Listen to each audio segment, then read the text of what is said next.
오늘 밤에는 요한복음 7장 53절부터 8장 30절까지 우리 함께 읽습니다. 읽는데 이렇게 다 읽으면 너무 길기 때문에요. 우리 11절까지 읽고 그 스토리를 중심으로 오늘 주님이 하시고자 하신 이야기가 무엇인가 함께 같이 나눌 텐데요. 우리가 여러 번 설교를 들었던 잘 아는 이야기 7장 53절부터 8장 11절까지 먼저 같이 읽겠습니다. 같이 읽습니다. 다 각각 집으로 돌아가고 예수는 감난산으로 가시니라. 아침에 다시 성전으로 들어오시니 백성이 다 나오는지라 앉으사 그들을 가르치시더니 서기관들과 바리새인들이 음행 중에 잡힌 여자를 끌고 와서 가운데 세우고 예수께 말하되 선생이여 이 여자가 간음하다가 현장에서 잡혔나이다. 모세는 율법에 이러한 여자를 돌로 치라 명하였거니와 선생은 어떻게 하겠나이까? 그들이 이렇게 말함은 고발할 조건을 얻고자 하여 예수를 시험함이러라. 예수께서 몸을 굽히사 손가락으로 땅에 쓰시니 그들이 묻기를 맞이 아니하는지라. 이에 일어나 이르시되 너희 중에 죄 없는 자가 먼저 돌로 치라 하시고 다시 몸을 굽혀 손가락으로 땅에 쓰시니 그들이 이 말씀을 듣고 양심의 가책을 느껴 어른으로 시작하여 젊은이까지 하나씩 나가고 오직 예수와 그 가운데 섰는 여자만 남았더라. 예수께서 일어나사 여자 외에 아무도 없는 것을 보시고 이르시되 여자여 너를 고발하던 그들이 어디 있느냐? 너를 정죄한 자가 없느냐? 대답하여되 주여 없나이다. 예수께서 이르시되 나도 너를 정죄하지 아니하노니 가서 다시는 죄를 범하지 말라 하시니라. 아멘. 우리 지난주부터 계속해서 읽고 있는 이 7장, 8장, 9장의 사건들은 유대인의 절기인 초막절과 관련이 된다고 말씀을 드렸어요. 느헤미야서 9장 12절에 이 광야 시대를 이야기하면서 이렇게 말하고 있습니다. 9장 12절 같이 읽어볼까요? 낮에는 구름 기둥으로 그들을 이끌어 주시고 밤에는 불 기둥으로 그들이 가는 길을 밝히 비추어 주셨습니다. 그래서 이 초막절에 이 광야를 다시 회상하는 초막절에는 특징이 있는 게 뭐냐면 물과 빛입니다. 물과 빛을 강조하는데요. 이 축제가 그래서 준비 단계에서 이 여인의 뜰에서 이것이 이루어지는데, 그래서 실로암 못에서 물을 길러다가 성전까지 이 물을 갖고 오는 겁니다. 그래서 성전까지 물이 들어올 때 지난주 설명드렸죠. 여호와여 우리를 구원하소서 그러면서 그 물이 들어오는 것을 막 환영하는 겁니다. 근데 그들이 그 물을 먹고도 여전히 갈급했다라는 거죠. 예수님께서 명절 끝날에 누구든지 목마르거든 내게로 와서 마셔라. 내가 진짜 생수다라는 말씀을 지난주에 주셨다면, 이 여인의 뜰에 등잔대가 4개를, 큰 근대전 4개의 등잔대를 세우는데요.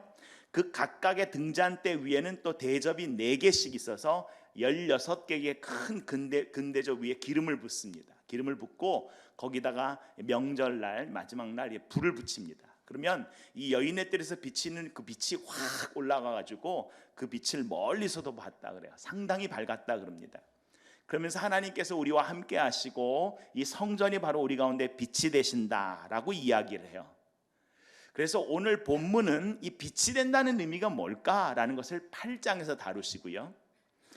다다음 주에 우리 9장을 다룰 때는 날 때부터 소경된 사람들이 뭐라 그러냐면, 이 사람이 소경된 이유가 부모의 죄 때문입니까? 아니면 이 사람의 죄 때문입니까? 얘기하고 있는데, 그 사고방식을 예수님께서 무엇로 뜯어 고치냐면 실로암 못에 가서 그 사람이 씻음으로, 물로 씻는 사건을 통하여 눈이 떠져서 빛이 동시에 이루어지는, 물과 빛이 한꺼번에 이루어지는 사건으로 9장의 사건을 풀어나가는 요한복음이 정말 재밌죠. 읽으면 읽을수록 참 대단하다. 이 성령의 영감이 아니고서 어떻게 이렇게 쓸 수 있을까라고 할 만큼 이러한 구조들을 갖고 진행이 됩니다. 저와 여러분의 삶 가운데 혹시 오늘 본문에서 만난 이 간음하다 현장에서 붙잡혀온 여인을 한번 생각해 보세요. 인생에서 가장 큰 위기 아니었을까요? 얼마나 수치스럽고 당황하고 어려웠을 텐데 좌절과 낭망의 순간에 주님께서 그 여인과 함께 하시면서 벌어지는, 그리고 그 어둠과 정말 절박한 상황에 주님께서 빛을 비춰주셨을 때 그 생명의 빛이 그녀에게 비치는 그 순간에 그녀의 부끄러움과 그 절박한 상황이 오히려 그 여인의 변화의 시간이 되었다는, 그래서 저와 여러분에게도 이 밤이 그 주님 만나는 귀한 밤 되기를 간절히 소원합니다. 한번 같이 53절과 1절 다시 한번 읽겠습니다. 다 각각 집으로 돌아가고 예수는 감난산으로 가시니라. 여러분, 성경을 읽을 때 예수님의 행보 중에 반복되는 장면이 나와요. 예수님이 감난산에 왜 가셨어요? 이 야밤에 기도하러 가셨어요. 우리가 그렇게 할 수 있을 정도로 예수님은 늘 기도의 자리를 놓치지 않으셨어요. 함께 고백합니다. 예수님은 항상 기도하신다. 기도하셨고 지금도 저와 여러분을 위해서 중보하고 기도하고 계신 줄 믿습니다. 기도하신다는 거예요. 예수님은 항상 기도하시기 때문에 이 기도가 하나님과의 관계 안에서 하루하루가 긴장의 연속이잖아요. 여러분, 예수님의 이 공생의 시간을 보시면요, 하루하루가 긴장의 연속입니다. 하루에도 수십 번 죽을 고비를 지나다니세요. 그 길을 사이를, 죽음과 죽음 사이를 갔다가 완전 그 징검다리처럼 건너 다니시는 것이 예수님의 삶이에요. 그런데도 그의 기도가 있었기에 전혀 주눅들지 않으세요. 팽팽한 긴장 속에서도 예수님은 그 마음의 온유함과 하나님을 향한 신뢰를 놓치지 않습니다. 율법으로 딱 결정해서, 법으로 딱 결정하면 심플하게 끝날 수 있고 굉장히 단순하게 끝날 수 있는 상황을 끝까지 은혜와 진리를 놓치지 않을 수 있었던 것은 예수님의 어떤 생활? 기도 생활이에요. 기도 생활. 저와 여러분의 그러한 기도가 다시 한번 우리 가운데 살아있기를 간절히 소원합니다. 간절하고 진실한 기도는 저와 여러분의 생각을 지켜줍니다.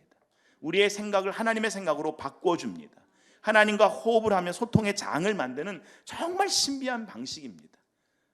기도를 하나님과 나눌 때 여러분, 하나님이 선이가 이렇게 크게 귀청 떨어지게 얘기하지 않는데 마음속에서 감동이 일어나고 평강이 일어나고요. 저와 여러분이 그렇게 죽을 만큼 부끄러워했고 그렇게 위협적이라고 생각했던 것이 뭐 그거 별거 아니네, 하나님이 이 일을 처리하신다면 오히려 기대가 되는데 라고 하면서 우리가 하나님을 신뢰하는 자리로 하나님은 저와 여러분을 초청하십니다. 기도가 마치신 다음에 예수님의 행보가 이렇게 이어집니다. 2절 같이 읽을까요? 아침에 다시 성전으로 들어오시니 백성이 다 나오는지라 앉으사 그들을 가르치시더니. 지금 어디서 벌어지는 사건이에요? 성전에서 벌어지는 겁니다. 성전에서 들어와서 성전 안에서 이루어지는 사건입니다. 그렇다면 지금 이 서기관과 바리새인들이 음행 중에 잡힌 이 여인을 어디로 끌고 들어온다는 거예요? 성전 안으로 끌고 들어온다는 거예요. 가장 거룩한 공간에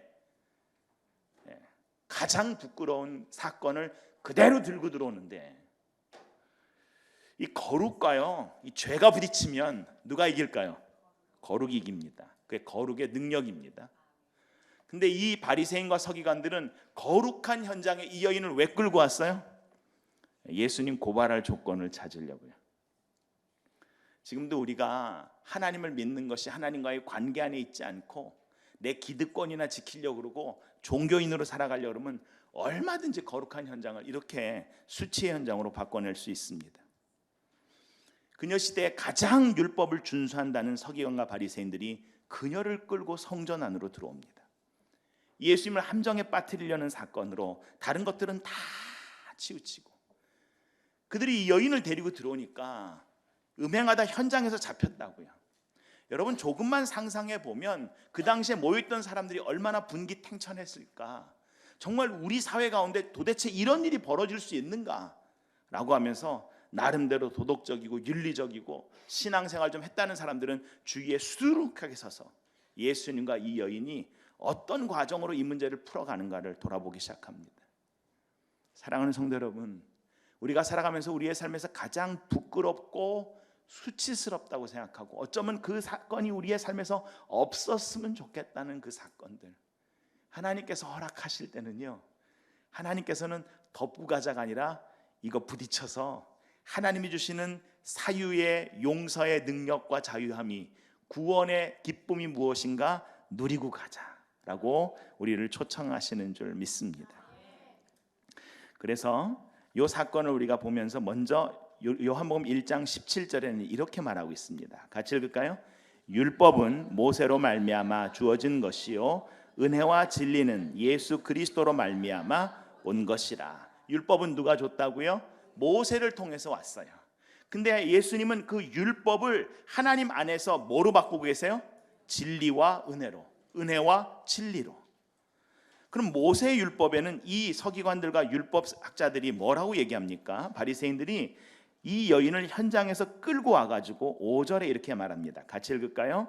모세는 율법에 이러한 여자를 돌로 치라 명하였거니와 선생은 어떻게 말하겠습니까? 입니다. 여러분, 유대인의 율법은요, 아무나 간음했다고 돌로 치지 않습니다. 조건이 있습니다. 창녀, 몸을 파는 창녀가 간음해도 돌로 치지 않습니다. 돌로 쳐 죽이는 경우는요, 정혼했는데 남편이 있는데 그 가운데서 다른 여인과 아니면 다른 가정에 있는 사람과 음행을 했을 경우인데요. 우리가 한번 케이스를 보십시다. 레위기 20장 10절 같이 읽겠습니다. 누구든지 남의 아내와 간음하는 자, 곧 그의 이웃의 아내와 간음하는 자는 그 간부와 음부를 반드시 죽일지니라. 신명기는 이렇게 되어 있습니다. 먼저 22절을 읽어볼까요? 어떤 남자가 유부녀와 동침한 것이 드러나거든 그 동침한 남자와 그 여자를 둘 다 죽여 이스라엘 중에 악을 제할지니라. 24절 너희는 그들을 둘 다 성읍 문으로 끌어내고 그들을 돌로 쳐 죽일 것이니. 구약의 율법을 읽으니까 뭔가 이상하지 않습니까? 지금 예수님과 이 서기관들이 대화를 나누는 장면이 최소한 두 가지 이상은 이상하지요. 예. 첫째는 여기 반복해서 얘기하는 게 뭐예요? 여자만 데리고 와서 돌로 치라? 아니에요. 둘 다를 강조해요. 둘 다. 그럼 분명히 간음하다 현장에서 붙잡혔다는데, 아니 현장에서 붙잡힌 이분 혼자 붙잡힌 건가요? 남자는 어디 간 거예요? 이것 자체가 이미 함정이고 이들이 어떤 의도가 있다는 것을 알 수 있고, 두 번째, 분명히 둘 다 어디로 끌고 가서? 성읍 밖으로입니다. 성전으로 가지고 올 수가 없어, 이 문제는. 그러니까 이 지금 서기관과 율법학자들이 율법을 지킨다고 하면서도 성전이 더럽혀지는 것, 이 성전의 거룩함을 놓치는 것은 중요하지 않아요. 전혀 중요하지 않아. 이들에게는 전혀 중요하지 않아요. 그것을 제일 중요하게 얘기한다고 하면서도 예수님을 함정에 빠뜨릴 수만 있다면, 예수님을 내가 죽일 수만 있다면, 예수 그리스도를 제거만 할 수 있다면 얼마든지 이 일을 한다라는 겁니다. 그런데요, 여러분, 예수님이 이런 어떤 사면초가 같은 이런 상황, 이렇게 선택해도 공격을 당하고 저렇게 선택해도 어려운 이때에 어떻게 하는가를 볼 때 보면 참 이 신앙이 깊어진다는 게 뭘까라는 것을 다시 한번 이 밤에 좀 돌아봤으면 좋겠어요. 여러분, 저와 여러분의 믿음이 있다, 믿음이 깊어진다는 게 뭘까요? 그것은 하나님이 선한 일을 하나님의 때에 반드시 하십니다. 그분과의 관계 안에 우리가 있는 것인 줄 믿습니다. 6절에 분명히 고발할 조건을 얻고자 예수를 시험하는 이 사건에 예수님은 몸을 굽히사 손가락으로 땅에 쓰시기 시작해요. 그래서 7절 그들이 묻기를 맞이 아니하는지라, 요거를 여러분 세 번역으로 보시면요, 우리가 성경이 있으니까 한번 같이 볼까요? 7절입니다. 7절 묻기를 맞이 아니하는지라, 요 의미는요, 묻지 않는구나, 조용해지는구나가 아니고 7절 뭐라고 돼 있어요? 그들이 다그쳐 물으니. 그들이 다그쳐 물었어요. 예수님이 처음에 땅바닥에 글씨를 쓰기 시작할 때는요, 그들이 다그쳐 물었다고요. 그러자 예수님께서 몸을 일으키셨어요. 그런데 재미있는 것, 그 사람들이 막 흥분해서 이 여인을 끌고 왔는데, 그리고 예수님의 답변을 요구하는 그 자리에 예수님은 일단 몸을 굽히고 땅에 글을 쓰셨다고요. 무엇을 썼는지는 성경에 기록하지 않기 때문에 우리가 알 수는 없는데, 최소한 여러분 성서학자들이나 이것을 보면 몇 가지를 알 수 있어요. 첫째는 뭐냐면, 예수님이 그들의 반응에 대하여 예수님도 빨리 응답하세요? 아니요. 듣기는 빨리 하는데, 그죠? 말하기는, 행동은 천천히 하는 거예요. 또 하나는 예수님이 일을 하시는 걸 보면 앞에 사람이 예수님을 뒤잡을 듯 하는데도 너는 지져라, 나는 내 길 간다, 이런 것처럼 그냥 예수님은 자기 행보를 하세요. 또 하나는 지금 이 끌려온 이 여인에 대해서, 그리고 데리고 온 이 사람들의 마음을 예수님이 아세요, 모르세요? 아세요. 그런데 그들에 대한 분노나 그 여인에 대한 동정심이나 자기의 감정들을 드러내는 것이 아니고, 어떻게 이럴 수 있을까라고 흥분하시는 게 아니고, 예수님은 오히려 그 자리에 땅에 글을 쓰기 시작하셔요. 또 하나는 여기에 이 땅바닥에 글을 쓴다는 게 뭘까? 오히려 저 사람들, 얘기하는 사람들 제목을 다 썼을까? 이런 것들 상상을 해보는데요. 구약에 보시면 요즘 우리가 예레미야를 읽잖아요. 제가 말씀을 준비할 때마다 참 하나님, 우리가 제대로 가고 있군요 라고 이렇게 느끼는 게 있어요. 저는 저 나름대로 주일 설교랑 새벽 예배 설교랑 주중에 하는 모든 성경 공부가 다 같이 가요, 항상. 여러분, 그래서 새벽에 다 나와 보시고, 주중에 다 나와 보시고, 주일날 다 드려 보시면 예배마다도 다르잖아요, 그죠? 이런 게 어디 있습니까? 다른데 다 같이 어우러져서 한 가지 얘기를, 한 가지 다른 얘기를 하는 게 아니고 한 가지 이야기를 해요. 지난주가 우리 주제가 화평이었고요. 돌아오는 주가 뭐예요? 주제가 오래 참음입니다. 여러분, 성경의 오래 참음이라는 갈라디아서의 말씀을 보시면요, 오래 참음이라는 이야기가 다음 주에 더 자세하게 여러분이 말씀을 나누겠지만, 마크로뚜미아라 그래서, 마크로라는 것은 매크로, 길다, 천천히라는 뜻이에요. 그리고 뚜미아라는 말은 헬라어로 thermometer 있죠, thermos라고 해가지고 열기, 아니면 이런 어떤 그 분노, 이런 것. 그래서 오래 참음은요, 여러분, 화를 안 낸다가 아니고요, 화를 천천히 내는 게 오래 참음이에요. 목사님 또 화를 천천히 내는 게 뭐예요? 여러분, 성경 보시면 하나님이요, 나는 화를 안 내는 하나님이다 이렇게 얘기 안 하셨어요. 나는 노하기를 더디한다, 나는 노를 천천히 낸다 이러셨어요. 이 의미가 뭐냐면요, 우리 사람은요, 말씀으로 트레인 안 됐을 때는 화를 내버려요. 그냥 나 화났어, 거기에 화를 다 써버려요. 근데 왜 화났니? 그러면 내 화났지? 화가 났을 땐 반드시 이유가 있잖아요. 그럼 하나님은 화가 난 에너지를 왜 화가 났는지를 푸는 데 쓰시는데, 우리는 화가 나는 걸 보여주는 데 써버려요. 그래서 화를 풀려고 그러면 에너지가 없어요. 그래서 양푼에 밥을 일단 퍼가지고 뭔가 에너지를 채운 다음에, 내 감정 에너지를 채운 다음에 뭔가 다시 후반전을 해야 될 정도로. 예수님은요, 오래 참음의 의미가 무언가를 보여주는 거예요. 지금 화나셨어요. 굉장히 화나셨어요. 왜냐하면 이 여인을 끌고 온 의도를 알거든요. 그리고 이 여인의 마음을 알거든요.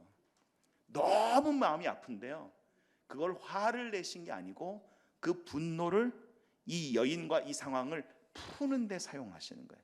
그게 오래 참음. 그래서 구약의 잠언은 노하기를 더디하는 자는 크게 명철하여도 마음이 조급한 자는 어리석음을 나타낸다 그랬습니다. 예레미야를 읽으시면 예레미야에 하나님의 마음이 나와요. 이 백성들이 하나님을 버리고 떠나니까 정말 남편과 아내의 관계였던 이 관계가 무너진 거지요.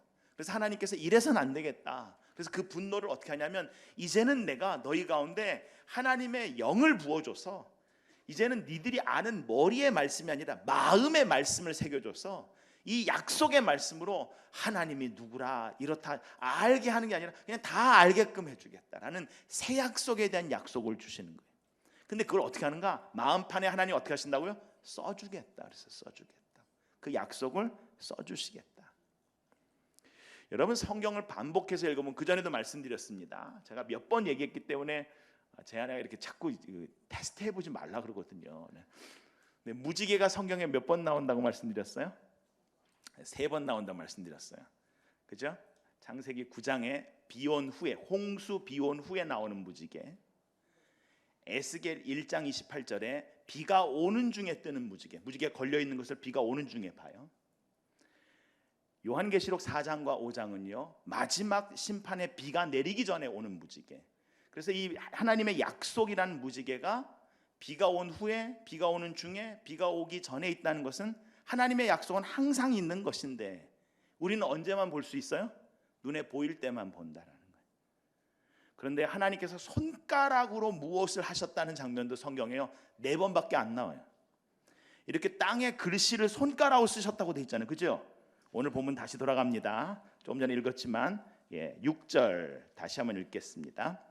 그들이 이렇게 말함은 고발할 조건을 얻고자 하여 예수를 시험함이러라. 예수께서 몸을 굽히사 손가락으로 땅에 쓰시니 돼 있어요. 하나님의 손가락이 나오는 장면들이 성경에 나옵니다. 신약엔 요거 딱 한 번이에요. 구약에는 3번 더 나와요. 하나님의 손으로 땅과 연결됐어요. 땅, 흙으로 만들어진 곳에 하나님의 손가락으로 쓰시는 장면이 나와요. 어디 나옵니까? 주의 손가락으로 지으신, 그죠? 주의 하늘과 주의 별과 달과 별. 그래서 시편 8편에도 이 얘기를 하고 있고요. 주의 손가락, 신의 손가락. 또 하나는 하나님의 손으로 흙을 빚어가지고 사람을 만드셔서요 그 코에 생기를 불어넣으십니다. 그리고 다니엘서 5장에 주의 손가락이 나와서 벽에다 뭐랬어요? 메네메네 데겔 우바르신이라고 쓰잖아요. 너희가 달아보니까 이 무게감이 없다. 이 나라가 망하겠다라고 할 때 쓰세요. 하나님의 손가락으로 쓴다라는 이 표현들을 가지고 다시 한번 보십시다. 이스라엘을 좀 다시 한번 생각할게요. 지난주에 절기 얘기했더니 너무 헷갈려 이러시는데요. 다시 한번 설명드리겠습니다. 일단은 다른 달력 다 빼버리고 그냥 종교력으로만 설명하겠습니다. 3월쯤 되는 우리의 춘분이 지난 시기가 6월절이 옵니다. 그게 1월이에요. 그러니까 1월은 비가 마지막 끝물이 옵니다. 3, 4월이 보통 늦은 비라 그래요.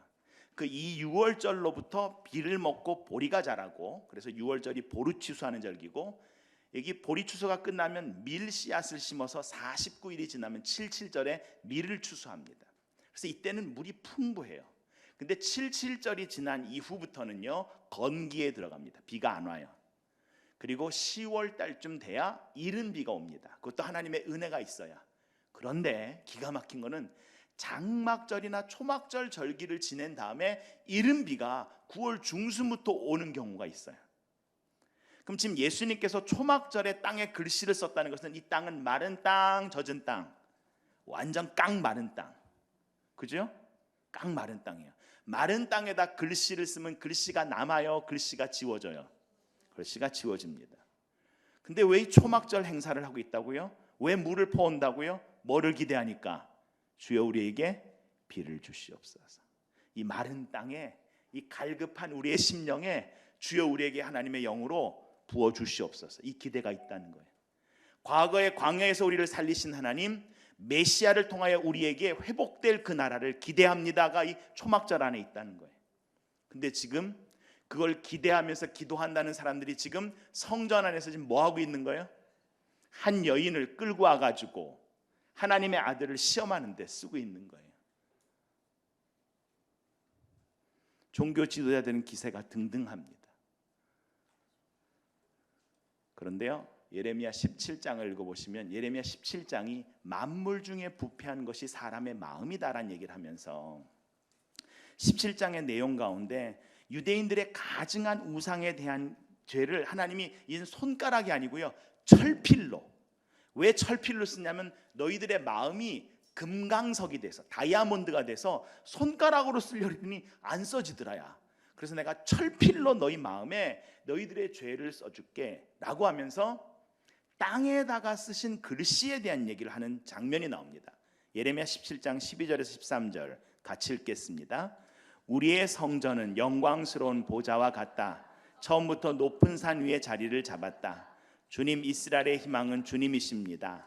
주님을 버리는 사람마다 수치를 당하고 주님에게서 떠나간 사람마다 생수의 근원인 주님을 버리고 떠난 것이므로 그들은 땅바닥에 쓴 이름처럼 지워지고 맙니다. 이 건기, 초막절 시기에 땅바닥에 마른 땅에 쓰여진 이름들은 어떻게 된다? 지워지고 만다 라는데 땅바닥에 쓰여진 글씨에 대한 이야기를 합니다. 지금 가늠하다 현장에 붙잡혀 있는 여인보다 지금 율법을 가지고 다른 사람들을 갖다가 판단하고 있는 이 앞에 있는 이 율법학자들, 나름대로 종교 생활을 한다는 사람들, 바리새인들, 서기관들, 그들 역시 여전히 뭐 섬기고 있어요? 지금 우상 붙잡고 있고, 자기들과 이슈만 맞으면 로마의 관리와 세리와 함께 어려운 사람들 고열을 빨고 있고, 하나님 나라라고 하면서 매일 그들의 죄들은 하나님께서 금강석에다가 철필로 쓰고 있는데, 너희가 어떻게 너희 동족과 이 아픔에 있는 사람을 돌보는 게 아니라 이러고 끌고 와서 하나님을 시험하느냐 라는 마음이, 주님께서 손가락으로 땅바닥에 글씨를 쓰고 있는 마음, 만물보다 더 거짓된 게 우리 사람의 마음이라는 것을 그렇게 우리가 예수 믿고 살아가면서도 왜 모르냐. 이 바리새인들이 기도할 때 어떻게 기도합니까? 주님, 제가 바리새인이었어서 감사합니다. 저 여인처럼 간음하지 않아서, 저 사람처럼 도둑질한 세리가 아니어서 감사합니다 기도하는데, 누가복음 18장 14절 주님께서 이렇게 말씀하셨죠. 같이 읽어볼까요? 내가 너희에게 이르노니 이에 저 바리새인이 아니고 이 사람이 의롭다 하심을 받고 그의 집으로 내려갔느니라. 무릇 자기를 높이는 자는 낮아지고 자기를 낮추는 자는 높아지리라 하시리라. 그래서 어떤 성서학자는 예수님이 이때 땅바닥에 쓰여진 글씨는 지워지잖아요. 생명책에 그 이름이 적혀야지 영원한데 땅바닥에 쓰여진 글씨는 지워지고, 땅바닥에 쓰여진 이름에 대해서는 예레미야 17장인 줄 아니까 예수님께서 저 끝에서 돌 들고 있는 애 이름을 계속 적는 거죠. 하나하나 내가 너 알아 이러면서. 적지 않으셨을까? 이렇게 얘기하는 분도 계세요. 그러면서 7절 하반절에 이에 일어나 이르시되 너희 중에 죄 없는 자가 먼저 돌로 치라 하시고, 8절 다시 어떻게 하셨어요? 다시 몸을 굽혀 손가락으로 땅에 쓰시니입니다. 손가락으로 땅에 쓰시니. 그러자 이때 양심의 가책을 받은 사람들이 어른서부터 어린아이까지 하나씩 떠나가기 시작하고, 마지막에 누구만 남더라? 오직 예수와 그 가운데 섰는 여자만 남았더라입니다. 이 비유가, 이 사건이 우리에게 주는 메시지가 세 가지가 있어요. 누구는 남았더라? 예수와 여인은 남았더라. 첫째 메시지가 뭐예요? 당신은 혼자가 아닙니다. You are not alone입니다. 어떠한 상황에서도 누가 함께 하셔요? 예수님 함께 하십니다. 다 떠나가도 예수님 그곳에 계십니다. 또한 우리에게 죄를 지었을 때 이 죄가 우리를 휘두르지만, 로마서 3장 23절에 모든 사람이 죄를 범하였으며 하나님의 영광에 이르지 못한다고요. 그 죄 때문에 정죄받게끔 우리를 하나님이 창조하지 않으시고, 그 죄 가운데 오히려 하나님이 우리와 함께 하시면서 그 여인을 붙잡아 일으키시는데, 10절 예수께서 일어나서 여자 외에 아무도 없는 것을 보시고 이르시되 여자여 너를 고발하던 그들이 어디 있느냐? 너를 정죄한 자가 없느냐? 11절 대답하되 주여 없나이다. 예수께서 이르시되 나도 너를 정죄하지 아니하노니 가서 다시는 죄를 범하지 말라 하시니라. 두 번째, 우리의 삶에 죄가 있지만, 넘어지지만 주님은 뭐라고 얘기하신다고요? 나는 너를 정죄하지 않는다라고 얘기한다고. 첫째, 우리의 삶에서 어떠한 순간에도 우리는 혼자가 아닙니다. 두 번째, 우리 주님은 저와 여러분을 정죄하지 않으십니다. 그래서 로마서 8장 1절에 이렇게 말하고 있습니다. 그러므로 이제 그리스도 예수 안에 있는 자에게는 결코 정죄함이 없나니예요. 우리가 요한복음 3장 16절을 잘 외우지만 3장 17절은 뭐예요? 하나님이 그 아들을 세상에 보내신 것은 우리를 정죄하거나 심판하려고 하심이 아니라 그 아들을 통하여 구원을 얻게 하려고 보내셨다고요. 나도 너를 정죄하지 않는다예요. 예수님이 뭐라고 얘기하셨냐면 너희 중에 죄 없는 자가 치라 그랬습니다. 율법이니까 죄 없는 자가 쳐라요. 죄에 대해서 정죄를 정확하게 하셨어요. 판결을 하셨습니다. 그런데 예수님이 뭐라고 하셨냐면, 끝난 다음에 나는 죄가 없으니까 너 몇 대 맞자 이러지 않으시고 나도 너를 정죄하지 않는다 그러셨어요. 이 말의 의미가 무엇일까요? 그 여인의 죄를 누가 담당하겠다는 거예요? 예수님이 십자가에서 담당하시겠다는 거예요. 이 뒤에 얘기는 바로 그 얘기를 유대인과 계속 논쟁하면서 하고 있는 거예요.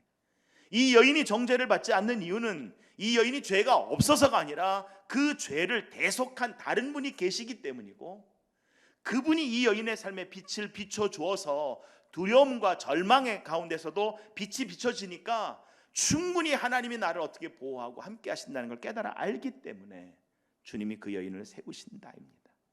이건 율법의 능력이 아니라 은혜의 능력이다. 은혜의 능력. 근데 예수님께서 이렇게 얘기하셨어요. 이제부터는 네 마음대로 살아라, 자유롭게 살아라 그러지 않으시고 가서 다시는 죄를 짓지 말라 그랬어요. 이게 왜 이래요? 여러분, 죄를 지으면 오늘부터 나오는 메시지가 뭐예요? 죄를 지으면 우리가 뭐의 종이 된다고요? 죄의 종이 된다고요. 여러분, 우리가 아무리 정죄감을 안 가지려고 해도 죄를 지으면 그 죄가 우리를 휘두르기 시작합니다. 우리의 사고방식을 꺾기 시작해요. 살기 위해서 우리가 갖고 있던 죄의식을 갖다가 왜곡시키기 시작합니다. 그래서 정말 하나님의 은혜 가운데 구원의 능력을 갖고 살려면 죄를 짓지 말라고요. 저와 여러분이 어떠한 순간에도 혼자가 아니라 주님께서 함께 하시는 줄 믿습니다. 주님께 가까이 나가면 가까이 갈수록 주님 우리를 정죄하신 분이 아니라 우리를 받아주시고 안아주시고 우리 가운데 깊은 관계를 통하여 죄를 이길 능력을 주시고 저의 마음을, 우리의 마음을, 생각을 주장해 주시는 줄 믿습니다. 그래서 로마서 8장 33절에 사도 바울은 이렇게 고백합니다. 같이 읽을까요? 누가 능히 하나님께서 택하신 자들을 고발하리요? 의롭다 하신 이는 하나님이시니 누가 정죄하리요? 죽으실 뿐 아니라 다시 살아나신 이는 그리스도 예수시니 그는 하나님 우편에 계신 자요 우리를 위하여 간구하시는 자시니라. 우리 주님이 지금도 기도하고 계시다고요. 저와 여러분이 어떤 상황에서도 혼자가 아닌 것을 믿고 놓치지 않고 살아가기를 간절히 소원합니다. 그래서 고발하고 의롭다고, 어떤 사람이 그걸 고발할 수 있느냐? 하나님이 그를 정죄하지 않는데 어떻게 고발할 수 있느냐? 그러시면서 12절 말씀의 이야기를 시작하시는 거예요. 이 초막절의 말씀과 함께 빛에 대한 이야기를 시작하시는데 뭐라 그러시는가? 한번 같이 읽어볼까요? 예수께서 또 말씀하여 이르시되 나는 세상의 빛이니 나를 따르는 자는 어둠에 다니지 아니하고 생명의 빛을 얻으리라. 세상의 빛이 예수님인데 예수님을 따라가면 어디에 다니지 않고 어둠에 다니지 않고 세상의 빛이 아니라 어떤 빛을? 생명의 빛을 얻으리라. 따라합시다. 어두움은 한 번도 빛을 이긴 적이 없습니다. 여러분, 성냥불이든 촛불이든 작은 불이든 빛이 비춰지는 순간에 여러분 어떻게 됩니까? 어둠은 자동으로 물러가게 되어 있어요. 어둠이 칠흑 같고 어둠이 무게감 있고 어둠이 대단해 보여도 빛이 켜지면 그 빛이 아무리 작아도 어둠 가운데 빛을 밝히게끔 되어 있습니다. 그래서 시편 27편에 시편 기자가 이렇게 말하는 거예요. 같이 읽을까요? 여호와는 나의 빛이요 나의 구원이시니 내가 누구를 두려워하리요? 여호와는 내 생명의 능력이시니 내가 누구를 무서워하리요? 그 예수 그리스도가 저와 여러분의 삶에 세상의 빛, 생명의 빛 되신 줄 믿습니다. 근데 예수님께서 생명의 빛이란 이야기를 하셨는데 그 다음에 어떤 일이 벌어지는가? 지금까지 우리 요한복음을 읽어왔잖아요. 네, 요한복음에서 계속 반복해서 얘기하고 있는 내용들을 한번 살펴보십시다. 1장 5절 같이 읽습니다. 빛이 어둠에 비치되 어둠이 깨닫지 못하더라입니다. 지금 빛이 비치는데도 깨닫지 못하더라는 거예요. 이 예수 그리스도를 만나는 사람들이 있어요. 요한복음에서. 결국엔 그들이 이 빛을 만나는 경우는 그들이 어땠기 때문이냐면 예수를 믿었기 때문에 결국엔 그 빛을 만나게 되는데, 예수 그리스도와 논쟁도 하고 예수 그리스도와 뭐 밤을 새워서 얘기했던 많은 바리새인들, 율법학자들, 빛이 비치는데도 깨닫지 못하더라는 거예요. 요한복음 1장 9절에서 11절은 또 뭐라고 이야기하냐면 같이 읽습니다. 참빛 곧 세상에 와서 각 사람에게 비추는 빛이 있었나니 그가 세상에 계셨으며 세상은 그로 말미암아 지은 바 되었으되 세상이 그를 알지 못하였고 자기 땅에 오매 자기 백성이 영접하지 아니하였으나. 빛이 비춰지는데 그들을 위해서 주셨는데도 알지도 못하고 영접도 하지 않았다고요. 오히려 그를 십자가에 못 박아 죽이면서 이것이 당연한 행보라고 이야기했다고요. 왜 그런가? 그 3장 19절에 보시면 왜 그런가? 왜 정죄가 그들 가운데 있는가? 빛이 세상에 왔는데 사람의 행위가 어때요? 악한 거예요. 빛 가운데 들어가면 그 악한 행위가 오히려 빛 가운데서 드러나서 내가 다시 한번 죄에서 떠나서 하나님의 의를 이루며 살 수 있는데, 그 악한 행위가 드러나면 나는 죄인이 되어 의인이 되어 죄인이 되니까, 내가 죄인인데도 내가 마치 의인처럼 살려고 하니까 드러나면 안 되는 거예요. 그래서 빛보다 더 어둠을 사랑하고 악을 행하는 자마다 빛을 미워하며 빛으로 오지 아니하나니 이는 그 행위가 드러날까 함이요. 근데 21절 같이 읽습니다. 진리를 따르는 자는 빛으로 오나니 이는 그 행위가 하나님 안에서 행한 것임을 나타내려 함이라 하시니라. 저와 여러분이 그 빛을 가까이에서 저와 여러분의 삶이 드러나고 우리 가운데 있는 어두움과 상처와 약함은 하나님의 은혜 가운데 다 변화돼서 하나님의 찬송이 되며 하나님의 영광 되기를 간절히 소원합니다. 그래서 우리가 앞으로 읽을 메시지 중에 요한복음 12장에 보시면 나는 빛으로 세상에 왔다. 그것은 나를 믿는 사람은 아무도 어둠 속에 머무르지 않도록 하려는 것이다. 이게 목적이에요. 우리에게 예수 그리스도를 믿고 살라고 사도 요한이 계속해서 요한복음에서 강조하는 것은 더 이상 뭐 가운데 살지 마십시오. 어둠 가운데 살지 마십시오. 죄책감이나 수치감이나 계속해서 그 죄에 휘둘려서 가는 그 인생에서 살지 마시고 거기서 떠나 하나님과 함께 살아가는 영생을 누리십시오. 이 얘기를 하니까 바리새인이요 이렇게 예수님께 말합니다. 13절 같이 읽습니다.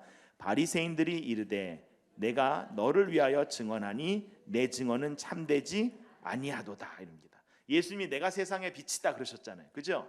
그랬더니 너 증언은 참되지 않다. 여러분 사단이 기가 막힌 이유가 있어요. 그건 뭐냐면 예수님이나 하나님이 그 전에 했던 말을 그대로 갖고 와서 씁니다. 근데 상황이 안 맞아요. 근데 그대로 갖고 써요. 언제 이 얘기를 하셨는가? 요한복음 5장 31절에 이렇게 말씀하셨어요. 예수님께서 같이 읽어볼까요? 내가 만일 나를 위하여 증언하면 내 증언은 참되지 아니하되. 예수님 분명히 이렇게 말씀하셨거든요. 내가 나를 위해서 증언하면 내 증언은 참되지 않아.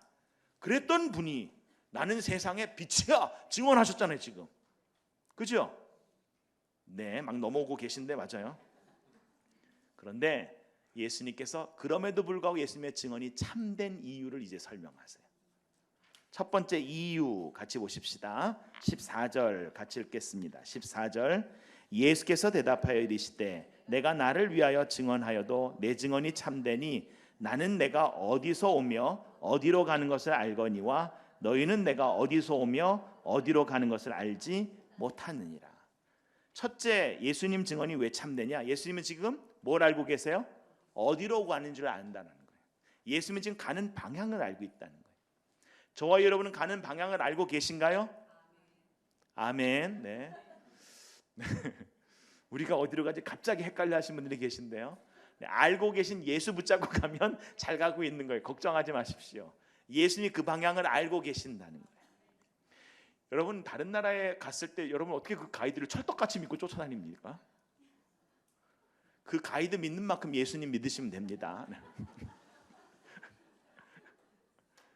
주님께서 저와 여러분의 인생의 가이드 되어주시고 우리의 필요를 채우시고, 아니 여행 가이드는 가끔 엉뚱한 데도 데리고 가잖아요. 그죠? 안 가도 되는데 데려가고 막 이런데 주님은 그러실 일이 없어요.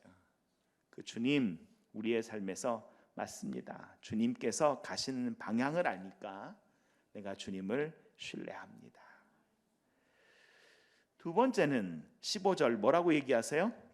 너희는 육체를 따라 판단하나 나는 아무도 판단하지 아니하노라. 16절 만일 내가 판단하여도 내 판단이 참되니 이는 내가 혼자 있는 것이 아니요 나를 보내시니가 나와 함께 계심이라. 그러면서 두 번째 증거는 뭐냐면 율법에 두 사람이 함께 증언을 같이 똑같은 증언을 하면 참되다라고 하지 않느냐. 그래서 18절 같이 읽을까요? 내가 나를 위하여 증언하는 자가 되고 나를 보내신 아버지도 나를 위하여 증언하시느니라. 두 번째 증인이 참된 이유는 뭐죠? 나만 나를 위해서 증언하는 게 아니라 내가 나를 위해서 증언할 수 있는 것은 이 얘기를 지금 누가 하셨기 때문에 아버지 하나님이 나에게 네가 세상의 빛이야 라고 하셨기 때문에 그 증언을 내가 믿음으로 받는다는 겁니다. 그런데 너는 세상의 빛이야, 일어나 빛을 발하라, 이거를 하나님이 예수님께만 얘기했어요? 이사야서 60장 1절부터 3절 같이 읽어볼까요? 뭐라 그랬는가? 같이 읽겠습니다. 일어나 빛을 발하라. 이는 내 빛이 이르렀고 여호와의 영광이 내 위에 임하였음이니라. 보라, 어둠이 땅을 덮을 것이며 캄캄함이 만민을 가리려니와 오직 여호와께서 내 위에 임하실 것이며 그의 영광이 내 위에 나타나리니 나라들은 내 빛으로 왕들을 비치는 내 광명으로 나아오리라. 하나님께서 누구에게 계셨어요? 하나님의 모든 백성에게 계셨어요.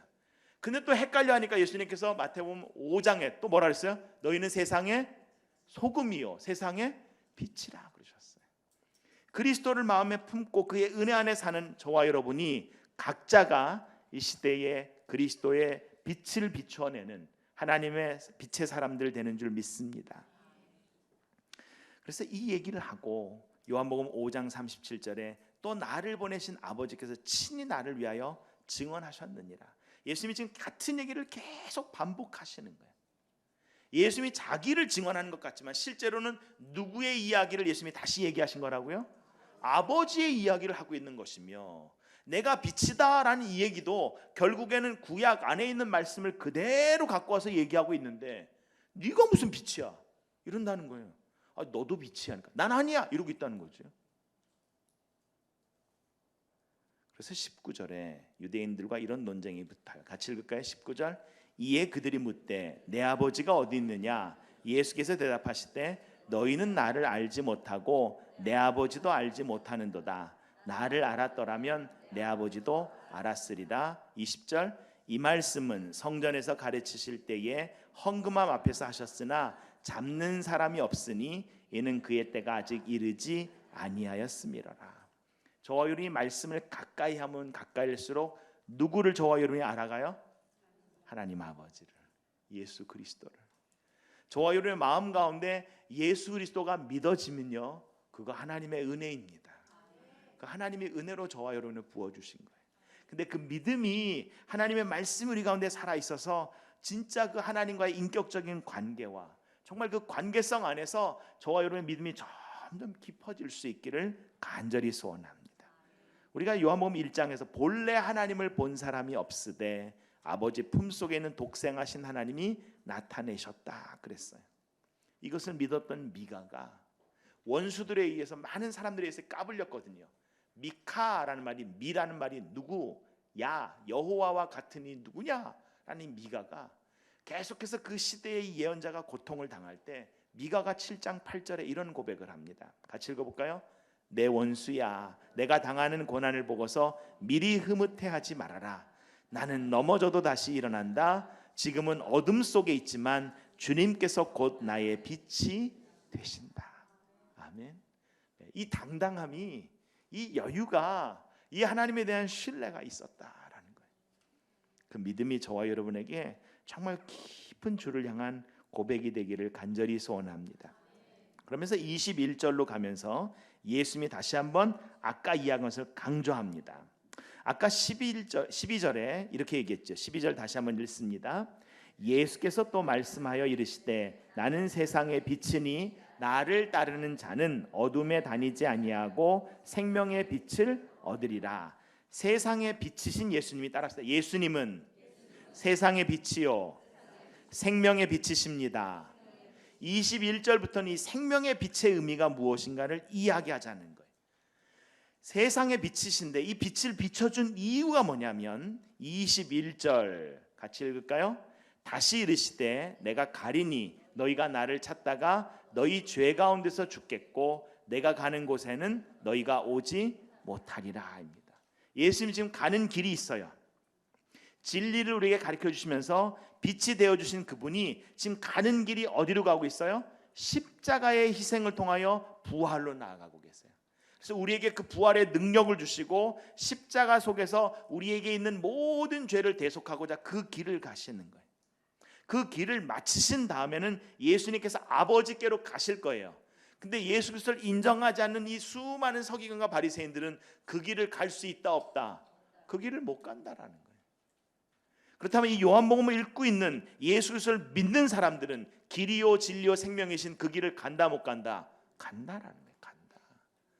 우리가 때로는 지식적으로는 그 서기관이나 바리새인보다 더 못하고 뭐 역사적으로 그들을 알고 있는 것보다 부족할지라도 우리가 붙잡고 있는 우리의 인도자 되신 그 예수 그리스도, 그 길을 알고 계신 그분을 닮아가면 닮아갈수록 그 길 위에 서 있는 것이며, 예수님께서 우리 요한복음 13장 1절에는 아버지께로 돌아가실 줄을 아시고 제자들을 사랑하시되 끝까지 사랑하셨다 그랬어요. 14장 3절은요, 나 있는 곳에 너희도 있게 할 것이다 그러셨어요. 이 요한복음을 읽어보면 절로 우리 가운데 위로가 되는 이유가 다른 게 아닙니다. 아, 내가 혼자가 아니구나. 내가 혼자가 아니구나. 그리고 어떠한 모습, 어떠한 상황에도 내가 이 주님께 가까이 나오면 주님은 나를 내치시는 분이 아니라 나를 받아주시고 다시는 죄를 짓지 않을 수 있는 능력을 부여하고자 하나님이 나와 동행하시는구나. 그런데 유대인들은 지금 뭐라 그래요? 22절 예수님의 말씀을 듣더니 22절 같이 읽을까요? 유대인들이 이르되 그가 말하기를 내가 가는 곳에는 너희가 오지 못하리라 하니 그가 자결하려는가? 네. 지난 우리 7장에서도 요 얘기 나왔었죠, 그죠? 네, 여러분 참 재밌는 게요, 이게 논쟁을 하다 보면 이분들이 되게 똑똑한 분들이에요. 근데 되게 웃긴 게 바보가 돼요, 바보가. 네. 이번 주 토요일도 여러분 오셔서 지혜문학의 욥기를 보시면요, 욥기 엘리바스 빌다 소발이 처음 3장부터 14장까지 한마당으로 돌아가는데요, 이때는 얼마나 대단한 지혜가인 줄 몰라요. 근데 15장에서 21장까지 두 번째 가면 이게 아까 그분이 이분 맞나 싶은데 22장 딱 가잖아요. 이런 돌쌍놈도 이런 어떤 나중에 그분들 천국에 만날 텐데, 아니 정말 무식해도 막 막말을 막 해대는 거예요. 논쟁을 통해서 결코 우리가 복음을 제시할 수 없다라는 거예요. 하나님이 주신 은혜와 위로 가운데 하나님이 우리를 붙잡아 주셔야 되고, 그에게 깨우쳤다면 우리가 똑똑하게 잘 설명해서가 아니고요, 이 시간 성령께서 그의 심령과 그의 상처를 만지시고 그의 심령 가운데 삶 가운데 동행하시는 하나님의 은혜이며 하나님의 역사인 줄 믿습니다. 유대인들이 뭐라 그래요? 그 똑똑하고 말씀을 안다는 사람이 야 자결하려고 그러는가 보다, 자살하려는가? 그러자 23절 예수님이요 보통 대단하신 게 아닌 게, 저와 여러분 같으면 이 순간 어떻게 했을까요? 때려쳐 그만하자 그러지 않으셨을까요? 근데 23절 한 번 더 얘기하세요. 같이 읽을까요? 예수께서 이르시되 너희는 아래에서 났고 나는 위에서 났으며 너희는 이 세상에 속하였고 나는 이 세상에 속하지 아니하였느니라. 예수님이요, 나는 위에서 났고 너희들은 아래에서 났어. 내가 계속해서 하나님의 얘기, 하늘나라의 얘기를 하는데 너희가 이해 못하는 것은 그것을 지금 자꾸 어느 잣대로 너희들의 상고방식으로. 그러니까 지금 이게 이 사람의 키가 지금 뭐 180이라고 하십시다. 근데 갖고 있는 자는 1m예요. 1m 자가 제일 긴 자라면 1m 이상 되는 사람들은 다 키가 뭐예요? 1m가 되는 거예요. 왜냐면 그 자가 제일 긴 자인데 그 자에 대보니까 다 1m가 되는 거죠. 자기들이 갖고 있는 잣대에다가 그 잣대보다 훨씬 크신 하나님을 계속 끼워 넣고 있는 거예요. 이게 인간의 실상이며 인간의 죄성이라는 거예요. 끝까지 포기 안 한다는 거예요. 언제까지 포기 안 하는가? 하나님의 은혜가 없으면요 죽을 때까지도 포기 안 합니다. 그런데 저와 여러분 앞에 하나님이 은혜를 주셔서 정말 구원의 은총을 베풀어 주시는데요, 24절 예수님께서 이렇게 쐐기를 박으세요. 같이 읽을까요? 그러므로 내가 너희에게 말하기를 너희가 너희 죄 가운데서 죽으리라 하였노라. 너희가 만일 내가 그인 줄 믿지 아니하면 너희 죄 가운데서 죽으리라입니다. 저와 여러분이 구원을 얻은 것은 우리가 다른 사람보다 능력이 있어서가 아니라 하나님의 은혜를 부어주셨고 그 은혜로 구원을 주신 것을 믿음으로 살아가고 있기에 오직 하나님의 은혜인 줄 믿습니다. 근데 우리는 단수로 번역해서 죄라고 얘기했지만 영어로 보시면 이게 복수로 돼 있어요. 죄들이라고 돼 있어요. 죄들. 너희는 죄들 가운데 죽으리라. 그만큼 우리 안에 그 죄들이 여러 가지가 있다는 거예요. 이 가늠하다 온 여인은 지금 한 가지 죄 때문에 끌려온 거예요. 근데 이 여인을 정죄하고 있고 이 여인을 참소하는 사람들은 죄가 다수다라는 거예요. 오히려 너희들의 죄가 다수다라는 거예요. 그러자 25절 뭐라고 이야기합니까? 그들이 말하되 내가 누구냐? 예수께서 이르시되 나는 처음부터 너에게 말하온 자니라. 이 꼭 말문이 막히면 나중에 빌라도도 그렇고요. 네가 누구냐? 이렇게 꼭 물어요. 아니 지금까지 실컷 얘기했는데 진리에 대해서 계속 얘기했는데 저희는 그러지 마십시다. 계속 얘기했는데 뭘 얘기했지 이러지 마. 그러면 안 됩니다. 그래서 우리가 요한복음을 다시 읽을 때 주님이 이렇게 말씀하셨구나. 반복해서 자세하게 하나하나를. 그래서 26절 이렇게 말씀합니다. 내가 너에게 대하여 말하고 판단할 것이 많으나 나를 보내신 이가 참되심에 내가 그에게 들은 그것을 세상에 말하노라 하시되. 예수님 지금 말씀하시는 거는요, 자기의 판단을 집어넣었다 안 넣었다? 하나도 안 넣었다는 거예요.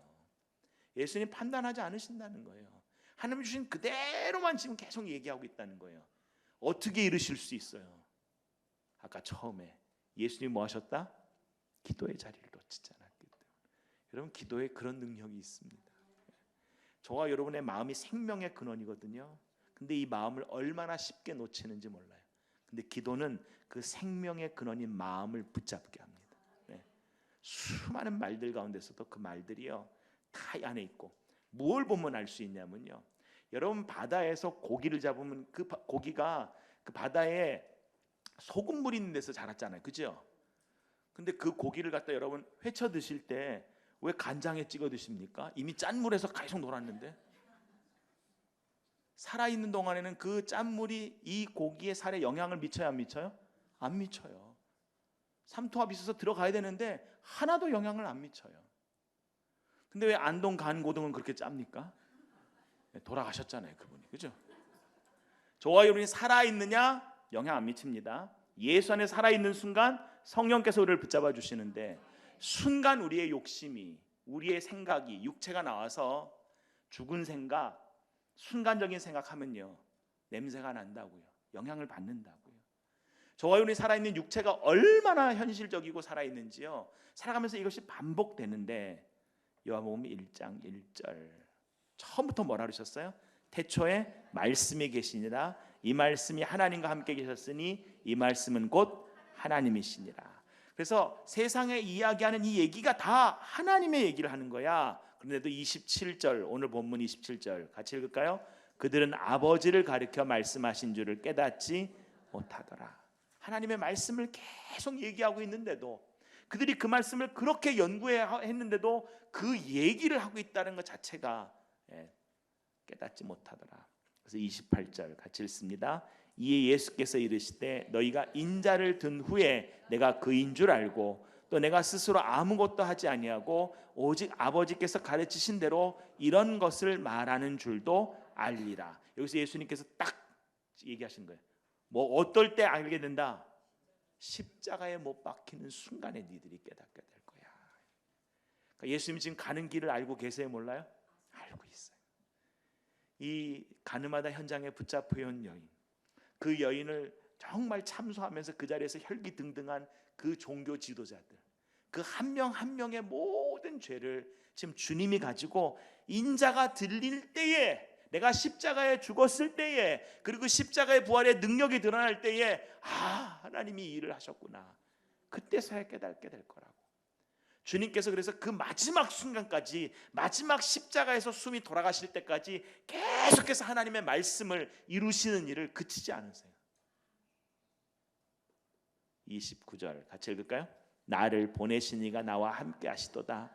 나는 항상 그가 기뻐한 일을 행함으로 나를 혼자 두지 아니하셨느니라. 아버지가 지금도 나와 함께 하고 있다는 거예요. 다 안 보여도 예수님은 아버지가 지금 나와 함께 하고 있다는 거예요. 왜? 내가 우리 아버지 기뻐하는 일을 하고 있기 때문에. 근데 마지막 구절 30절이요, 이 말씀을 하심에 많은 사람이 믿더라. 내가 인자가 달린다. 십자가로 간다라는 거예요. 그래서 누가복음 14장 27절에 누구든지 자기 십자가를 지고 나를 따르지 않는 자도 능히 내 제자가 되지 못하리라 입니다. 우리에게 주어진 십자가가 있다라는 거예요. 정말 우리 안에 하나님 주신 지혜가 있습니다. 미국의 건국의 아버지 국부라고 얘기하는 사람 중에 한 명이 대통령은 안 됐지만 벤자민 프랭클린이라는 사람이 있습니다. 과학자로도 알려졌지만 그가 그런 것들을 연구했던 것, 비누나 양초를 만들었던 그런 어떤 여러 가지 이유가 사람들에게 유익을 주려고 어떻게 하면 사람들과 함께 더불어 살아갈까 이런 생각을 했어요. 그래서 원래 아버지가 보스턴에서 비누 만드는 집에 15번째 아이로 태어났습니다. 그때 참 많이들 나셨어요. 10살 때 집안 형편이 어려워서 학교를 다니는 걸 2년 만에 그만두고 형의 인쇄소에서 일하게 됩니다. 근데도 그에겐 참 신앙이 있어서 이 벤자민 프랭클린과 그 화이트헤드 그 목사님과 서로 교제 나눈 그런 화이트필 목사님과 교제 나눈 그 편지를 읽어보면 참 대단하다. 참 대단하다. 그가 보스턴에서 필라델피아로 이사를 간 후에 밤마다 사람들이 어두우니까 비포장길에 사람들이 계속 부딪히고 사고가 나는 거예요. 그래서 어떻게 했냐면 자기 집 등을 밖에다가 갖다 냈습니다. 집 안에 밝히는 등을 집 밖에다가 집 앞에 있는 선반에다가 선반을 만들고 거기다 등을 내놨어요. 그러니까 동네 사람들이 희한한 거지요. 아니 집안이나 밝힐 것이지 왜 집 밖에 두냐고. 근데 시간이 지나자 집 밖에 있는 등 때문에 사람들이 길을 가다가 넘어지지 않고 사람들이 다치지 않는 것을 알게 되니까 사람들이 집 안에 있는 등을 하나씩 어떻게 할까요? 집 밖에다가 내놓으면서 이제 가로등의 계기가 되지요. 한두 달이 지나니까 깨우쳐지더라는 거예요. 여러분 이렇게 해야 돼 저렇게 해야 돼가 아니라 우리가 믿음 가지고 지혜 주신 것을 그대로 하면 따라가는 사람들은 그 복을 누릴 줄 믿습니다. 멀리서도 방향을 알게 되고 여러 집들이 함께 동참하면서 가로등이 시작이 됐어요. 그런데 이 등이 새카맣게 그을음이 올라서 등이 자주 깨지는 거예요. 몇 시간 못 버티는 거예요. 그래서 그걸 가지고 연구를 하는 겁니다. 계속 생각을 하고 혹시 이 공기구멍을 다른 데로 빼면 어떨까? 여러 가지 연구를 해서요. 등에 대한 개발을 계속 해내는 거예요. 그가 했던 얘기가 성경 안에 마음의 길과 방향을 잡을 수 있는 지혜가 있습니다. 제가 배운 것은 많지 않지만 늘 책을 가까이 하고 늘 하나님의 말씀을 가까이 읽어 하나님의 은혜를 알고 빛 가운데 끝까지 믿음의 경주를 달려간 것입니다. 여러분 저와 여러분 하나님의 은혜를 알면 알수록 어렵고 약하고 정말 그런 거 가운데 죄 가운데 묶여 있는 사람들을 긍휼히 여기지 어디 저런 게 있어라고 미워하면서 정죄하지 않는다라는 거예요. 그리스도의 몸된 교회가 건강하고 성숙하면요 오히려 우리가 빛 가운데 있을 때 형제자매를 미워하는 게 아니고 빛 가운데 있을 때 우리 가운데 올무가 있는 것이 아니라 성제들을 오히려 세워주고 묶어주면서 그리스도의 장성한 분량까지 함께 간다는 거예요. 마지막 결론입니다. 요한 1서 2장 9절에서 12절 같이 읽을까요? 빛 가운데 있다고 말하면서 자기 형제자매를 미워하는 사람은 아직도 어둠 속에 있습니다. 자기 형제자매를 사랑하는 사람은 빛 가운데 머물러 있으니 그 사람 앞에는 올무가 없습니다. 자기 형제자매를 미워하는 사람은 어둠 속에 있고 어둠 속을 걷고 있으니 자기가 어디로 가는지를 알지 못합니다. 어둠이 그의 눈을 가렸기 때문입니다. 자녀되니 여러분, 내가 여러분에게 이 글을 쓰는 까닭은 그의 이름으로 여러분의 죄가 용서함을 받았기 때문입니다. 사도 요한이 이 글을 쓸 때요, 원래 사도 요한의 닉네임이 뭐였어요? 보아너게요. 우리의 아들이었다고요. 뭐 저런 게 있어 하나님, 번개를 쳐가지고 그냥 태워버려요 다. 이랬던 사람이 요한입니다. 근데 그 모습이 얼마나 주님 보시기에 아팠을까. 교만했구나. 그래서 그가 쓰는 글들마다 주님 제가 다른 사람이 아니라 내가 어둠 속에 있었던 사람입니다. 내가 수치감에서 몰려서 그 두려움 가운데 뺑 둘러싸여서 저 사람들이 나를 어떻게 할까 그랬던 사람이 납니다.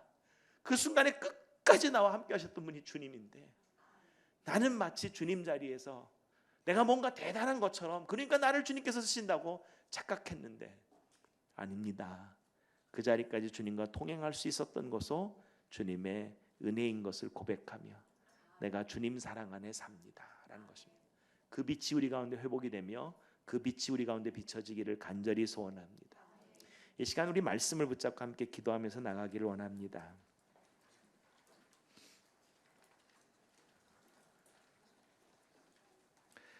오늘 말씀의 첫 번째 사건은 정말 우리의 기도의 자리가 어디에 있는가를 다시 한번 돌아보십시다.